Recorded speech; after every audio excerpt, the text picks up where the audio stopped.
Istrimu adalah sawah ladangmu. Yang namanya bapak punya sawah, hak garap ada sama bapak. Mau cangkul dari depan boleh, cangkul dari samping boleh, cangkul sambil mundur boleh. Yang penting jangkau cangkul sawahnya orang. Jangan lupa like and share. Alhamdulillah, alhamdulillahi rabbil alamin. Wabihi nasta'inu ala umuri dunya wad din. Ashhadu an la ilaha illallah wa ashhadu anna Muhammadan abduhu wa rasuluh. Allahumma salli ala sayyidina Muhammad wa ala alihi wa sahbihi ajma'in. Amma ba'd. Bismillahirrahmanirrahim. Ya ayyuhalladzina amanu taqullaha haqqa tuqatih wa la tamutunna illa wa antum muslimun. Wahai orang-orang yang beriman, bertakwalah kalian kepada Allah dengan sebenar-benarnya takwa, dan janganlah kalian mati kecuali dalam keadaan beragama Islam. Ayat ini Jumat dibacakan khatib. Apabila ada pengumuman di kantor Bupati Bone Bolango yang harus pengumuman itu diulang-ulang dibaca tiap pekan, berarti pengumuman itu sangat penting. Ayat ini Jumat kita dengarkan, berarti ayat ini penting dan rasa-rasanya susah diterima akal. Jangan kamu mati, berarti mati yang ngatur. Wih, jangan kau mati ya. Berarti mati mau-maumu. Padahal mati mau atau tidak, tiba saatnya pasti mati. Orang kaya, orang miskin, rakyat biasa, bupati. Baru saja kau dikasih kado, kau bilang lagi mati. Panjang umur. Semua mati. Berarti yang jadi masalah bukan mati.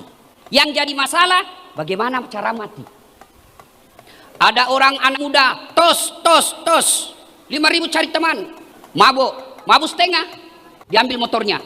Bayangkan kalau rabuk setengah naik motor, dia listrik dikira aspal. Mati kafir. Ada khamar dalam perutnya. Siapa lagi bisa mati kafir? Bahugel.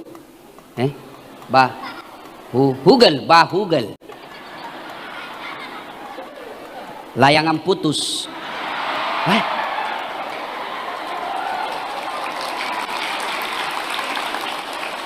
Bahugel, hubungan gelap.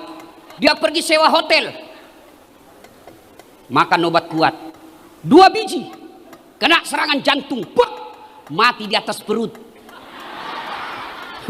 Mati kafir dongo. Ini aslinya lembeleng. Ada istrimu halal, kenapa kau pergi hubungan gelap? Ada istri yang halal, Al-Quran menyatakan istrimu adalah sawah ladangmu. Coba bayangkan, istrimu adalah sawah ladangmu. Yang namanya bapak punya sawah, hak garap ada sama bapak. Mau cangkul dari depan boleh, cangkul dari samping boleh, cangkul sambil mundur boleh. Yang penting jangkau cangkul sawahnya orang. Ketawa kau semua baru kau begitu. Mati atas perut lagi berzina, mati kafir. Ada lagi sabung ayam, dikejar sama polisi dan lari, polisi tidak bisa kejar pak. Kenapa? Polisi besar perutnya. Ada juga polisi besar perutnya, tapi bukan polisi Republik Indonesia, Satpol PP.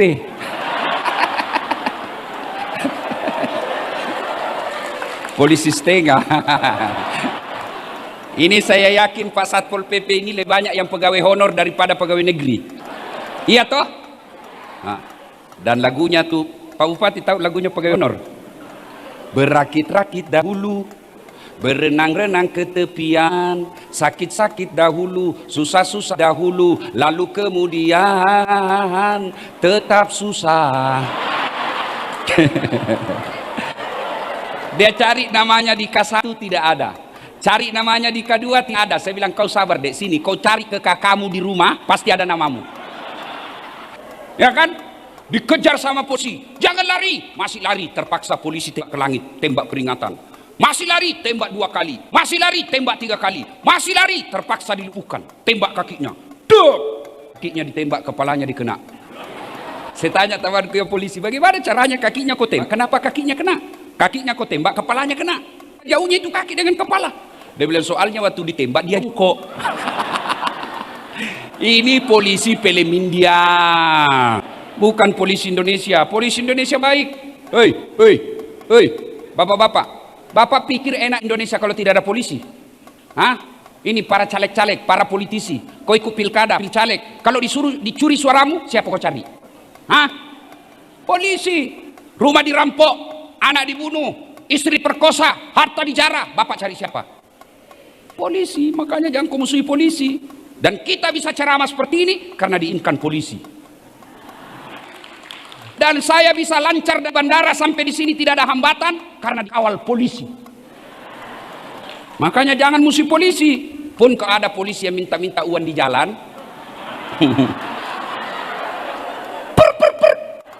kau melanggar. Kau tidak lihat ini bambu? Saya lihat ji pak. Kenapa kau langgar? Saya tidak lihat bapak. Kenapa kau tidak lihat saya? Bapak sembunyi di tikungan. Ini polisi film India, bukan polisi Indonesia. Polisi Indonesia sahabat rakyat, mengayomi, melindungi, melayani masyarakat. Makanya jangan musuhi polisi. Polisi juga jangan musuhi ulama. Karena kalau pak polisi mati, siapa yang bungkus kok? Yang baik di Bone Bolango Republik Indonesia ini, polisi lindungi ulama, lindungi rakyat. Rakyat ulama doakan polisi agar sehat walafiat. Bersama-sama membangun Republik Indonesia. Waqala idzan. Bismillahirrahmanirrahim. Ya ayyuhalladzina, tunggu dulu, masih ada satu. Siapa lagi yang bisa mati kafir? Mereka yang masuk pegawai nyogok. Kenapa bisa Ustaz? Karena jumhur ulama berpendapat orang yang masuk jadi pegawai karena nyogok, disingkirkan orang yang baik, dia lulus karena nyogok, maka selama dia terima gajinya, selama itu dia makan uang sogok.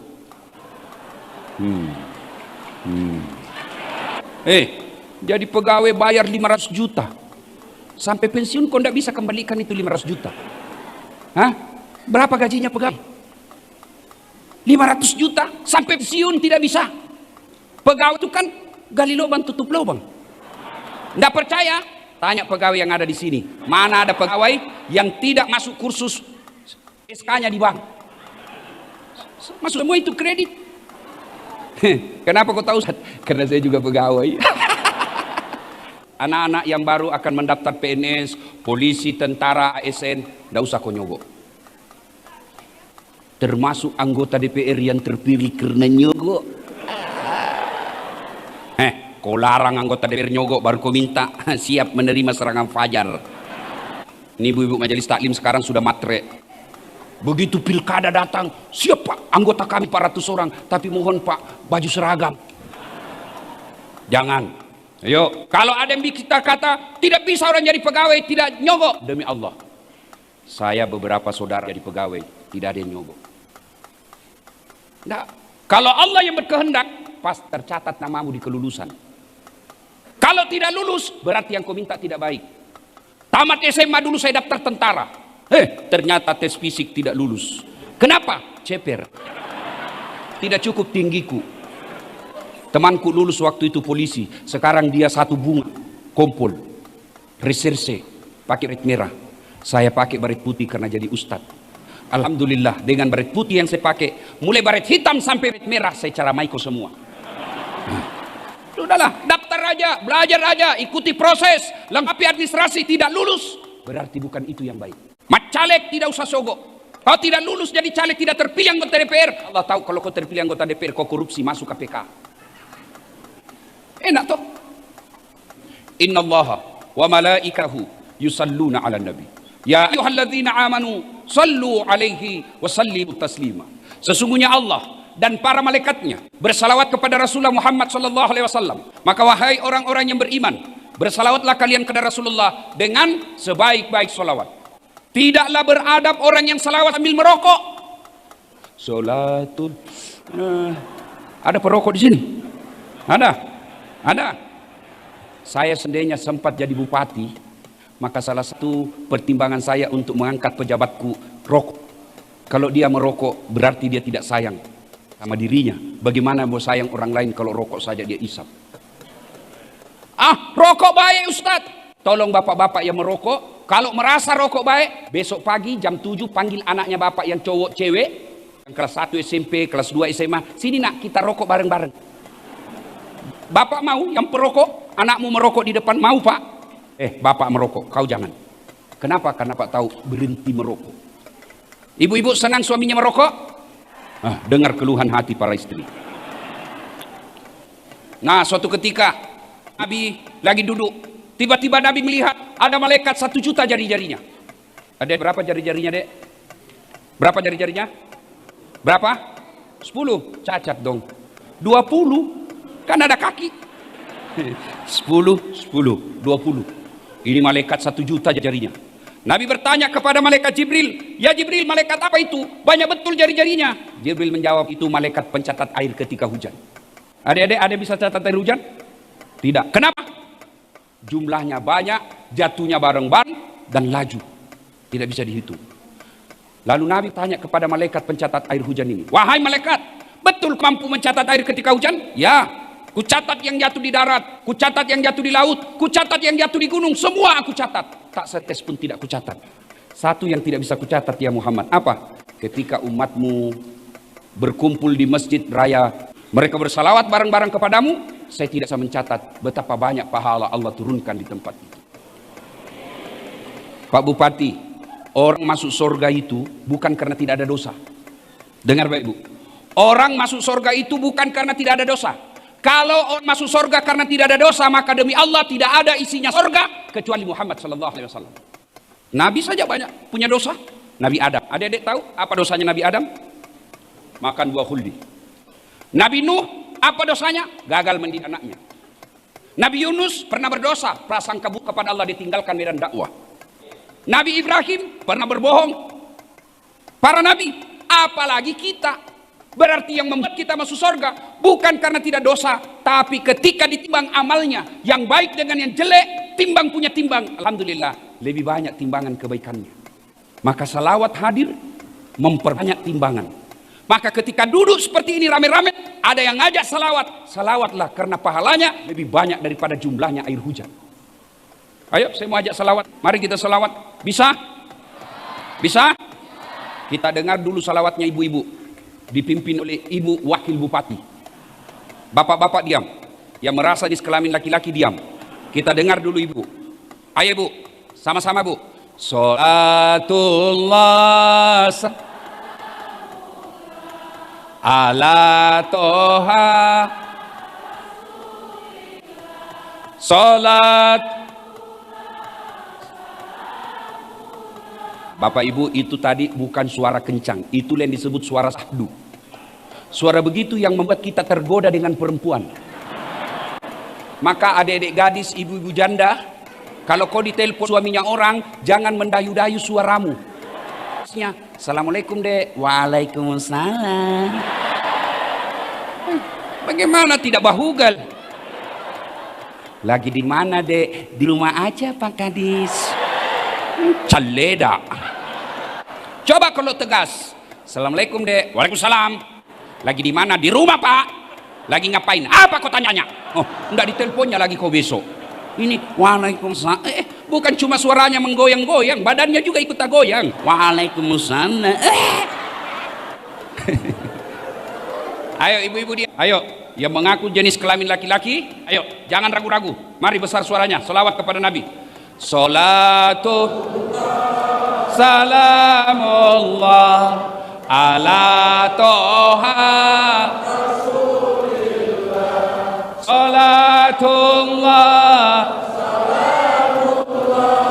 ala yasin. Alhamdulillah. Ibu Pak diam, kita dengar ini di depan. Ini bos-bos. Ayo, jangan permalukan para pejabat Pak. Ayo. Ya, ayo Pak. Ya.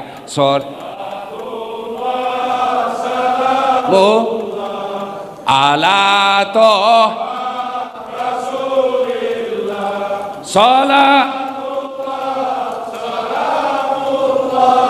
Ala Masya Allah. Kenapa bisa keras suaranya di depan ini? Karena ada tentara dan polisi.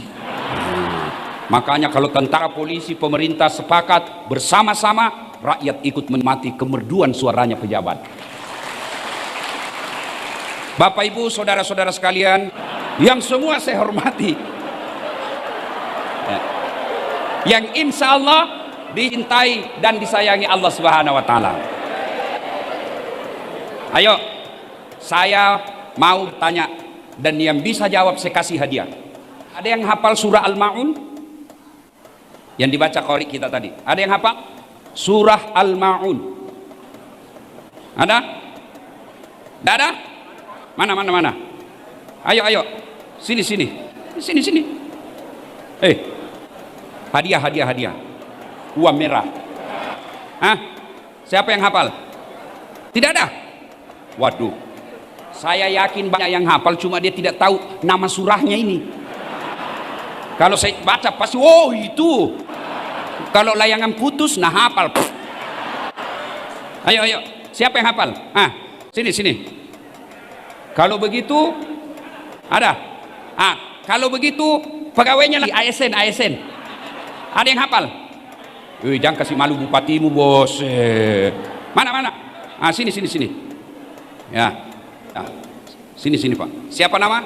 Taufik, Pak. Taufik. Sebelum Bapak jawab pertanyaan saya, ada passwordnya. Siapa namanya neneknya Pak Bupati Bone Bolango? Yang saya dengar dipanggil Oma, Pak. Yang saya dengar dipanggil Oma. Oh, pintar juga. Saya juga tidak tahu. Kalau itu baca surah Al-Ma'un. Ya, pakai mic yang satu. Ya. أعوذ بالله من الشيطان الرجيم بسم الله الرحمن الرحيم أرأيت الذي يكذب بالدين فذلك الذي يدع اليتيم ولا يحض على طعام المسكين فويل للمصلين الذين هم عن صلاتهم ساهون الذين هم يراءون ويمنعون الماعون. Mau dapat 1 lembar atau 2 lembar? 2. Kalau mau 2, coba baca terjemahannya. Ayo. Tidak hafal? Oh, berarti 1 saja. Ini alhamdulillah. Beda rasanya uang Ustadz dengan uang Kapolres. Silakan. Ayat ini yang hampir semua kita hafal. Tapi kadang kita hafal dan kita baca, ternyata ayat itu ngena diri kita. Kenapa? Karena kita tidak tahu makna ayat itu. Ara'aital ladzi yukadzibu biddin. Tahu enggak kamu pendusta agama? Bayangkan, capnya pendusta agama. Apa yang dimaksud pendusta agama? Puasanya dusta, hajinya dusta, ngajian dusta. Bahkan ada ulama mengatakan sahadatnya dusta. Tahu dusta? Bohong. Puasanya bohong, hajinya bohong, bahkan salatnya bohong, bahkan sahadatnya pun bohong. Tipu daya saja. Siapa mereka yang termasuk kategori? Kasih masuk dulu. Pendusta agama, 1, mereka yang menghardik anak yatim. Maka Pak Bupati setiap ulang tahun, ayo festival anak yatim. Saya awalnya tidak mau datang ke sini karena ada acara saya di Medan. Tapi ketika Pak Bupati katakan festival anak yatim, saya takut masuk kategori pendusta agama. Siap datang. Alhamdulillah. Hati-hati panitia. Ada panitia? Biasanya kesrah. Hati-hati. Jangan sampai harga ditulis 1,5 juta, isinya 800.000. Hati-hati kau cilaka. Nabelender kau malaikat nanti. Hati-hati. Termasuk sekda yang tanda tangan. Hati-hati. Ini anak yatim, bos. menghardik saja anak yatim, Allah katakan kamu pendusta agama. Apalagi kalau kau potong jatahnya mereka. Tulis buku harga 500.000, ternyata cuma 150.000. Marginnya lebih besar. Hati-hati Pak, memang ini birokrat, memang kadang-kala busuk. Lapor SPJ, ada SPJ-nya, tidak ada perjalanannya, dan sopirnya disuruh pergi tanda tangan. Ketawa kok karena banyak begitu di sini. Hati-hati Pak, orang masuk neraka itu gara-gara margin. Kenapa impor padahal garam ada di Indonesia? Kenapa impor padahal ada? Ya gara-gara pengusaha kadang-kala cari margin, selisih harga. Hati-hati Pak, selisih harga yang kau dapat secara batil, tidak halal, apalagi kau sunat hak-haknya yatim piatu. Tunggu, kalau kau tidak dapat KPK-nya Indonesia, kalau kau tidak dapat polisinya Indonesia, karena kau bisa mainkan hukum, percaya malaikatnya Allah tidak bisa kau tipu. Hati-hati Pak, yang ngurus-ngurus anggaran, hati-hati, besar tanggung jawabnya. Anak yatim jangan disunat anggarannya. Panggil, ini ada proyek pengadaan tas anak yatim. Anggarannya dibawa 100 juta, penunjukan langsung saja tim sukses. Kau dulu waktu pilkada kan banyak bantu baju seragam, kau bantulah ini. Lapor sama Pak Bupati, anggaran 200 juta, realisasinya di lapangan hanya 150 juta, 50 jutanya yang akan menyiksamu dunia sampai akhirat. Hati-hati tim sukses. Ada tim sukses di sini. Biasanya sukses ini yang merusak bupati sama wakilnya. Pak, mohonlah kerjakan Pak, ini kesian. Dulu waktu pilkada Pak kampanye, ya, suam Pak, apa kayak gitu bisa ditunjuk-tunjuk saja Pak. Pak, ketika Bapak mendukung bupati dan bupati yang Bapak terpilih, yang Bapak untung adalah masukkan program-program. Pak, saya mau rakyat begini, Pak, saya mau sawah begini, Pak, saya mau perairan begini. Jangan harap tulus. Apa kemenangan yang didapat setelah menjadi tim sukses? Kemenangan kita apa? Terpilih orang yang kita mau. Jangan lagi minta proyek.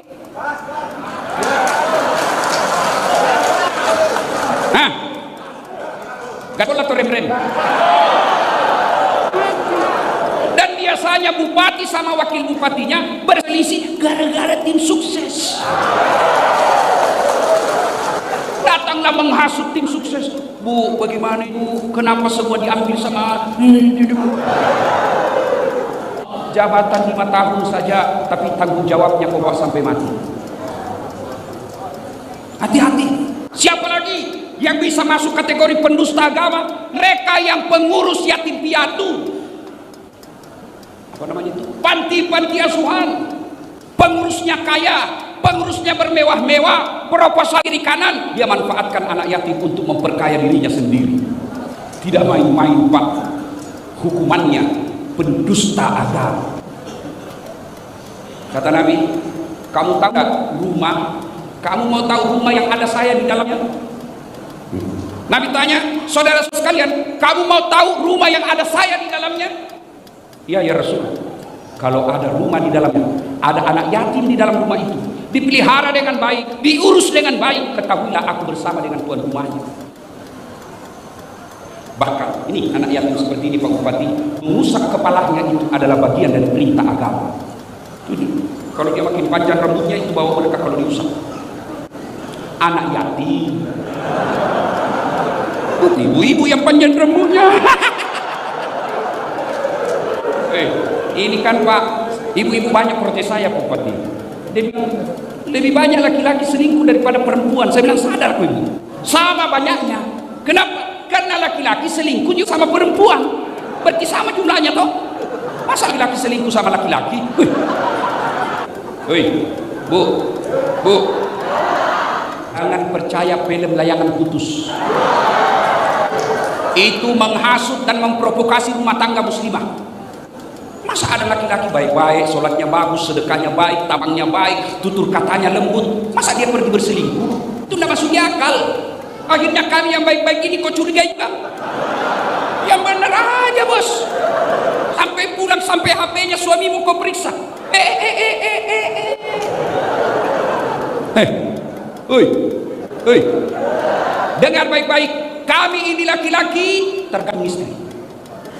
Kalau istrinya baik, tutur katanya lembut, penampilannya menawan, tidak mengganggu, dia urus anak-anaknya di rumah, dia hormati mertuanya, biar perempuan mana yang goda, dia akan berkata, ada bidadari surga di rumah. Tapi kalau suka ngomen, kita pulang daster tinggi sebelah, kelihatan tali BH, mukanya penuh bedak tebal, dia kasih bontek mata di sini. Apa bontek orang Bugis Betimun? Bedaknya di sini tebal, nonton diangkat kakinya satu, nguap kelihatan keteknya. Bagaimana suamimu tidak stres?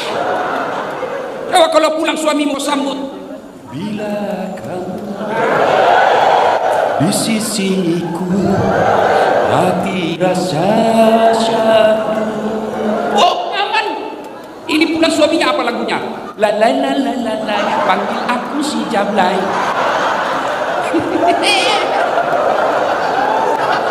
Ya, lain kali kita bahas ini, lain kali ya. Dawus anak yatim. Maka mereka yang menghardi anak yatim piatu, membiarkan mereka terlantar, demi Allah, biar hitamnya jidatnya sholat, Senin Kamis puasa, tahajud tiap malam, tadarusnya lagi. Dia biarkan anak yatim terlantar di samping rumahnya. Apalagi anak yatim itu ada di rumahnya dan dihardik, dimaki, dipekerjakan melebihi kekuatannya, maka kalian termasuk dusta agama. Lihat, maka mudah-mudahan program ini, Festival Anak Yatim, Allah dan Rasulnya tersenyum melihat Kabupaten Bone pulang. Tapi catatan tadi itu panitianya dia cari margin. Kalau sepatunya harga 50.000, tulis itu 50.000 dan sewajarnya kau tambah 1.000, jangan kau malah ambil. 2, pendusta agama. Siapa lagi? Mereka yang enggan memberi makan fakir miskin. Hati-hati dana bansos. Hati-hati. Agama menganjurkan, Al-Quran menganjurkan, kasih mereka anak yatim dan fakir miskin, malah kau memanfaatkan mereka. Bagaimana hidupmu tidak penuh kemurkaan Allah? Bayangkan kalau dana kita orang miskin, bantuan apa itu? Nah itu gara-gara COVID, kau cari saja siapa tim sukses yang kau kasih, keluarganya para pegawai kau kasih. Ada orang yang berhak dan layak menerima, kau tidak kasih karena dia tidak mendukungmu waktu pilkada. Hancur kau di akhirat kelak. Tidak usah kasih itu. Kenapa? Itu kecamatan Bulu, kala kita di situ suara kita tipis, tidak usah kasih dia. Hati-hati, yang merusak kita. Pak Bupati, Ibu Wakil Bupati, selesai pilkada tidak ada dendam. Semua rakyat kita dan para ASN kita jangan lagi disentimen. Itu dulu lain dulu. Mutasi dia. Dan kau pun kalau dimutasi resiko bos. Jangan juga kau bilang apa? Begitulah hukum dunia. Ketika yang menang bukan kau dukung, ya siap kau menyingkir sedikit. Staf ahli. Yang tadinya kepala dinas tiba-tiba staf ahli. Ahli yang tidak ada stafnya. Setelah dia jadi staf ahli dan dekat-dekat pensiun, dia bilang sama saya, Ustaz, saya ini gampang tersinggung sekarang. So, itu namanya post power syndrome. Itu kebiasaan saya Ustaz, pagi-pagi saya tidur di depan televisi, tidurlah saya baring-baring nonton. Di samping saya ada kucing, kucingnya cucu saya. Lewat istri saya, dia tendang itu kucing. Apa ini kucing? Pagi-pagi tidur aja kerjanya. Kucing tendang, saya tersinggung Ustaz. Itulah kadang-kadang perasaan orang yang tadinya kepala dinas tiba-tiba non-job. Ya sabar, Bapak sudah kepala dinas, Alhamdulillah, kasih lagi yang belum. Enak perasaan begini. Maka Pak Bupati, mudah-mudahan tidak ada dendam-dendam politik.